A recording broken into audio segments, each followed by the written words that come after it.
يا جبل ما يهزك ريح، اتعلمتها من ابويا.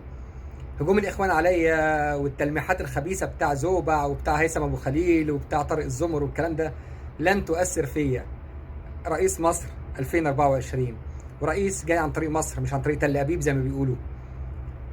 مصر للمصريين، مش انا اللي عينت السيسي وزير للدفاع، وانا اللي مسكت، ولا انا اللي مسكت حكم مصر، ولا انا اللي تحالفت مع المجلس العسكري، ولا انا اللي قبضت من قطر ولا من غيرها. الدكتور طارق الزمر كان كاتب تويته بيقول فيها: البقاء في الحكم عبر بوابة تل أبيب أصبح من أخطر الظواهر السياسية في عالمنا العربي.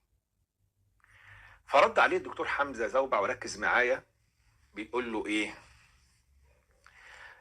أو الوصول إليه، وتذكر تغريدتي هذه يا دكتورنا الكريم.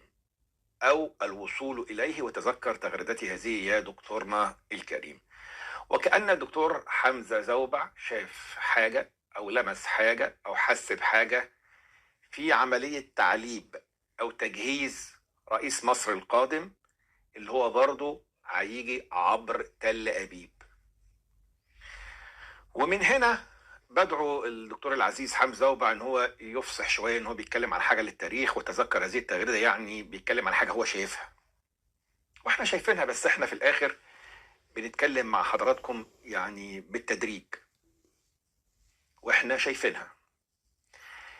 وكأن اللي بيتكلم عليه الدكتور حمزة زوبع حد جاي ايضا عبر تل ابيب